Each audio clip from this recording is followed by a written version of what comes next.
Kita lanjutkan kembali diskusi kita pemirsa, dan kami akan mengundang partisipasi warga atau masyarakat untuk ikut memberikan pertanyaan mungkin, atau mungkin juga sumbang saran terkait diskusi kita malam ini. Kita terima telepon di 529003010 atau 529003011. Sudah ada yang bergabung bersama kami. Selamat malam. Selamat malam. Ya. Ya, dengan Ibu Lili Basri di Bekasi, Jawa Barat. Bagaimana pendapat Ibu? Dalam peraturan ini ya. Ya, silakan Bu. Menurut saya kita perlu loh orang kayak Ahok yang berani mencegah kemungkinan terjadinya penghamburan uang rakyat. Persoalannya DPRD DKI selalu menganggap Ahok melanggar undang-undang karena mengajukan APBD yang tidak disahkan oleh DPRD. Pertanyaannya, kenapa DPRD dalam pembahasan dan persetujuan APBD memasukkan anggaran yang tidak dibutuhkan atau tidak diajukan oleh Ahok? Ada apa? Ada apa? Itu pertanyaannya. Nah, kebiasaan-kebiasaan DPRD seperti ini yang barangkali tidak ditolerir oleh Ahok. Tindakan Ahok yang keras, saya kira perlu kita dukung untuk kemudian memperjelas yang sejelas-jelasnya yang selama ini diperdebatkan, yang menjadi perhatian masyarakat DKI terutama. Ya. Saya kira begitu. Baik. Terima kasih Ibu Lili. Ibu Lili dari Bekasi sudah menghubungi kami lewat telepon.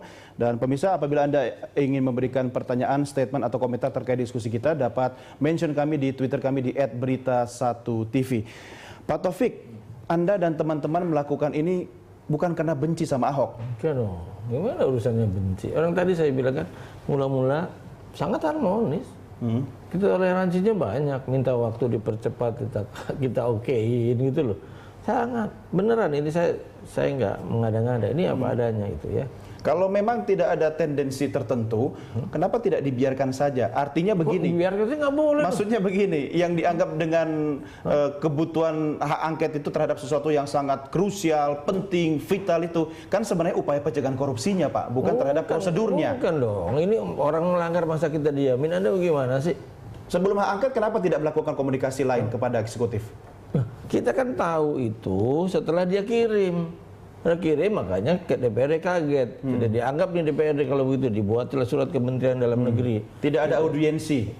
Iya, saya kira saya nggak ngerti kenapa nggak ada audiensi. Mestinya dari Ahok kalau ada etikat baik kan mestinya memulai dia ketika misalkan ketika dia temukan ini. Kalau dia mau memulai baik ya, dia temukan, oh ini ada nih, mesti komunikasi dong sebelum dikirim. Jangan kemudian karena seolah-olah ini kan udah niat, kita anggap niatannya udah nggak baik. Ada temuan tapi dikirim ke yang lain. Tapi kalau ada temuan kemudian diundang lagi, kan sebelum dikirim ke Depdagri bisa. Sudah dikirim ke Depdagri pun masih bisa berubah karena ada evaluasi di Depdagri. Dan mesti diingat, evaluasi itu nanti disampaikan pada DPRD. Kenapa? Karena DPRD yang punya kewenangan mensahkan menjadi perda. Iya. Toh nanti berarti akan ada komunikasi lanjutan juga dong antara DPRD dengan gubernur kan? Oh, iya, mestinya kan begitu. Ya terus kenapa harus ada hak angket kalau memang nanti komunikasi karena juga? Pelanggaran yang mutlak-mutlak menafikan DPRD. Prosedur. Pak Satya, ada nggak urut-urutan sehingga anggota dewan yang minimal 10 orang ya boleh mengajukan 15 dua fraksi.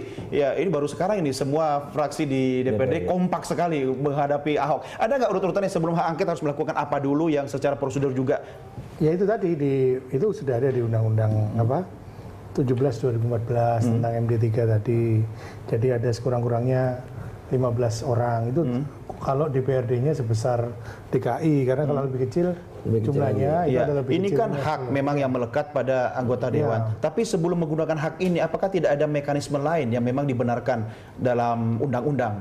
Ya sebenarnya itu tadi kan kalau antara eksekutif legislatif ya rapat konsultasi atau apa ya mungkin ditanya dulu atau bagaimana gitu. Tapi Anda melihat apakah ini sudah ada kebuntuan komunikasi antara DPRD? Kelihatannya begitu, kenapa kok langsung nggak angket gitu loh. Itu yang saya nggak ngerti karena saya nggak tahu sehari-harinya. Kita kan lihat berita kan kalau rame aja. Padahal bertetangga loh Pak, buka belakang loh.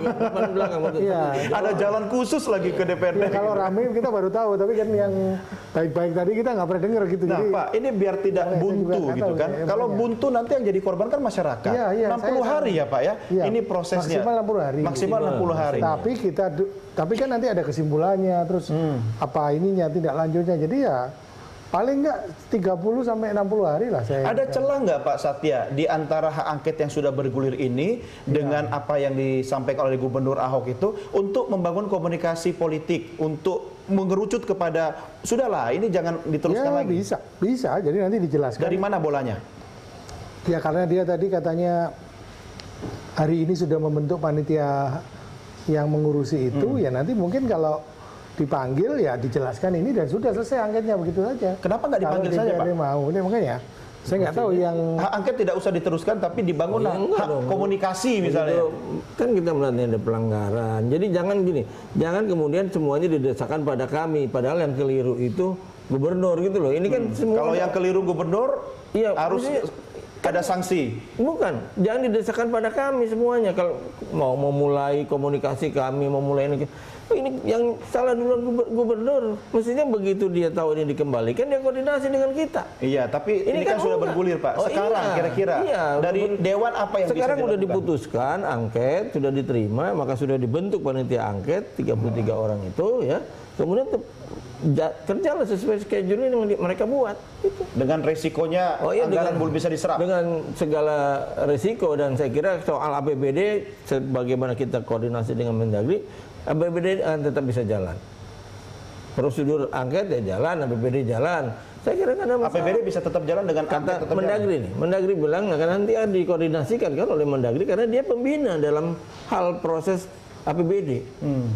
APBD itu diserahkan kepada Kementerian Dalam Negeri. Jadi DPRD juga sudah ada komunikasi dengan Mendagri. Kami sudah komunikasi, salah satunya kami tahu itu ya. Kemudian di samping dari tembusan, kita ke Kementerian Dalam Negeri, dalam ini kepada Dirjen Keuangan Daerah. DPRD ke Kemendagri terkait dengan apa yang diserahkan Ahok itu? Iya. Itu ada prosedurnya nggak Pak? DPRD langsung ke Mendagri? Ya ada dong. Kan kita nanya, loh Pak itu bukan ketika kita dapat, kita kirim surat. Bapak nanya ke Kementerian Dalam Negeri? Iya. Kenapa nggak nanya ke Gubernur? Kan yang kirim Gubernur Pak. Kita kirim surat dulu dong ke Kementerian Dalam Negeri supaya jangan itu diteruskan lebih dulu karena menurut kita melanggar prosedur. Karena itu dikembalikan. Nah terus kita Kementerian Dalam Negeri kan perlu tahu yang dibahas oleh DPR yang mana. Dikasih sama kita dong. Kan kita mengatakan itu tidak prosedur, tidak ilegal dalam kita bilang ilegal lah ya. Iya, iya. Kemudian Mendagri tanya dong, yang dibahas yang mana? Bawa nih. Jadi Bapak juga menyerahkan kepada Kementerian Dalam Negeri? Kan sebagai pembanding dia. Padahal kan bukan DPRD yang harus menyerahkan kepada Kementerian Dalam Negeri. Ini kan bukan menyerahkan untuk dievaluasi. Betul. Yang berhak menyerahkan untuk dievaluasi itu eksekutif. Ini menyerahkan untuk pembanding. Ini loh yang kalau misalnya hal itu juga dipersoalkan oleh Gubernur, bahwa kenapa DPRD? Ini kan kita pembanding. Tapi Gubernur nggak punya hak angket Pak. Hak apa pakai silakan aja. Ini pembanding. Yang diserahkan kepada Mendagri untuk dievaluasi itu harus diserahkan oleh eksekutif, bukan oleh Dewan. Baik, Dewan itu pembanding. Saya ke Pak Abdullah lagi. Pak Abdullah, bagaimana Anda bisa melihat ada celah untuk upaya pemberantasan korupsi, namun juga hak-haknya rakyat ini tidak terpenggal karena ada konflik antara DPRD dengan Gubernur sehingga APBD belum bisa diserap? Ya, justru itu yang sebenarnya kita inginkan. Sebenarnya implikasi-implikasi ketika kelambanan pengesahan implementasi kebijakan APBD ini. Ya. Ini sudah akhir bulan Februari, masuk bulan Maret nanti. Kalaupun implementasi selesai proses angket butuh 1 bulan lebih. Nah ini yang saya kira langkah yang dilakukan tidak strategis. Melakukan hak angket yang secara substansi juga banyak dipersoalkan. Soal motif melakukan hak angket ini. Nah ini jelas berimplikasi nanti ketika proses penganggaran lambat untuk diimplementasikan, satu. Nah kedua saya melihat begini Mas Doni, soal tadi apa yang dilakukan oleh pemerintah DKI ini positif, misal melakukan satu kebijakan e-budgeting, walaupun ada resistensi dari DPR mengatakan ini bukan produk hukum, tapi sebenarnya ini satu langkah maju dalam bangun prinsip transparansi dan akuntabilitas proses penganggaran itu sendiri. Nah dari situ sebenarnya instrumen kontrol yang bisa juga dilakukan.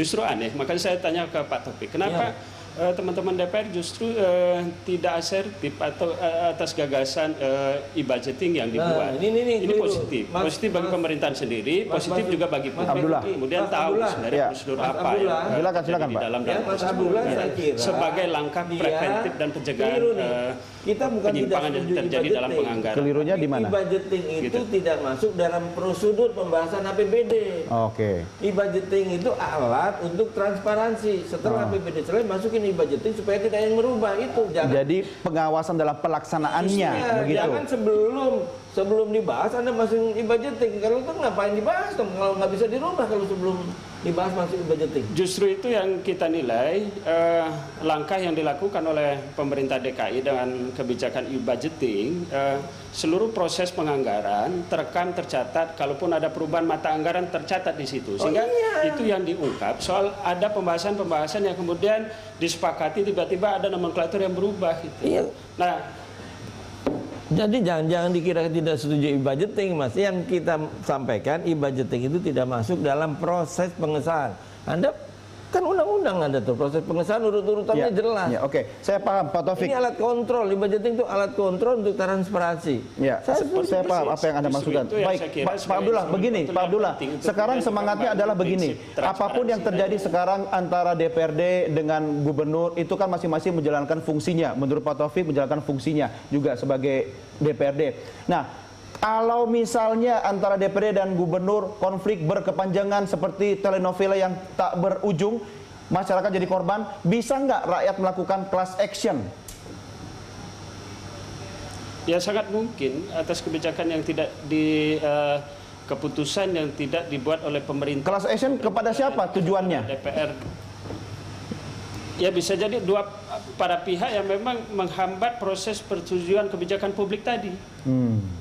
Dalam proses pengesahan implementasi APBD. Lalu kenapa ICW tidak mendahului class action itu? Sudah diserahkan kepada Kementerian Dalam Negeri, ada proses koreksi yang dilakukan. Seharusnya itu segera dibahas, tapi tidak dibahas. Kenapa ICW tidak memprakarsai class action? Ya saya kira ini proses yang tidak menutup. Kami juga akan melakukan nanti soal langkah-langkah untuk melihat kebijakan yang kita sinyalir kalau ada indikasi dana anggaran siluman 12,1 triliun tadi. Misal program-program yang dianggarkan, kemudian siapa penerima manfaat dari program tersebut. Ya penting untuk dilihat soal relasi kepentingan dalam pengadaan program tersebut. Ini yang akan coba kami lakukan sebagai bagian dari fungsi pengawasan yang ICW lakukan juga. Baik. Pak Abdullah Dahlan, terima kasih sudah bergabung bersama kami. Selamat malam, sampai ketemu lagi. Pak Satya, ada celah nggak yang bisa dilakukan di luar mekanisme politik atau sebelum masuk ke ranah hukum lebih jauh antara eksekutif dengan legislatif? Ya, ini dibatalkan aja. DPRD dong, berarti kan? Kan paripurna dibatalkan bisa. Misalnya hari Senin nanti. Kemudian langsung lanjutkan bicaraan demi kepentingan rakyat. Karena ini kepentingan yang selain itu, besar ada celah lain? Celah lain itu nanti panjang lagi. Bawa ke MK misalnya. Oh, lebih lama. Makanya. Sengketa kewenangan lembaga negara itu kan begitu loh. Pak Taufik, mau nggak batalin? Udah putusan. Ya kan tinggal batalin, Pak. Kan Bapak yang pimpinan DPRD. Nggak sesederhana itu batalin gitu. Terus apa orang pelanggarannya terjadi? Mas kira-kira kalau Anda dibohongi, Anda sakit hati nggak? Ini kan sebenarnya dibohongi nih kita. Jalanin dong, bahas dong. Jadi bohongin sakit hati. Jadi lama-lama urusan sakit hati, angket gitu, Pak. Sakit hati. Ini kan pelanggaran. Anda coba, bahas dong. Iya.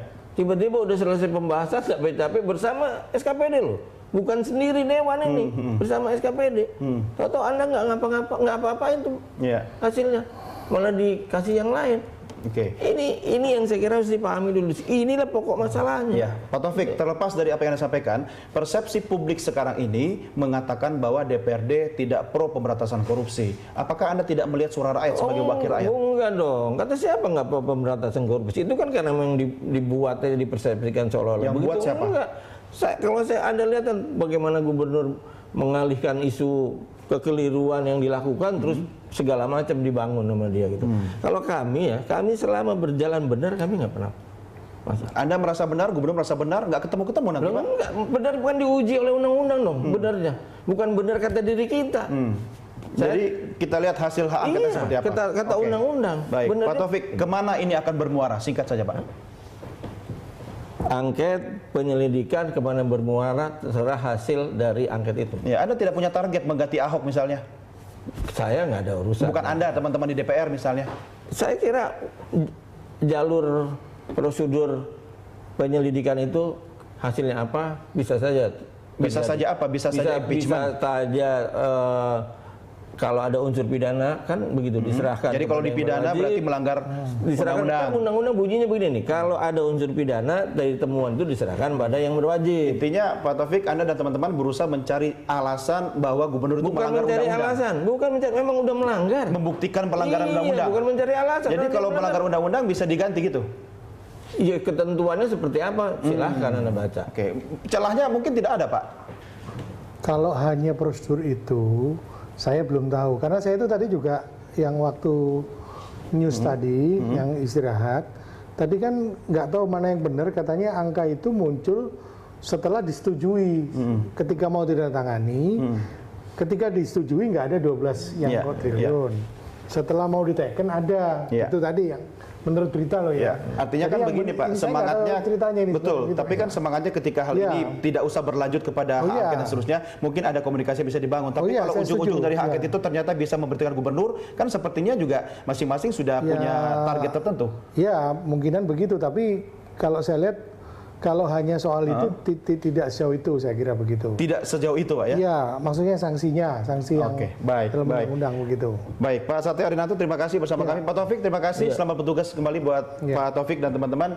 Dan pemirsa, terima kasih juga bagi Anda yang sudah bergabung bersama kami, berinteraksi baik melalui sambungan telepon langsung, telepon kepada tim redaksi kami, ataupun melalui SMS dan mention kami di media sosial.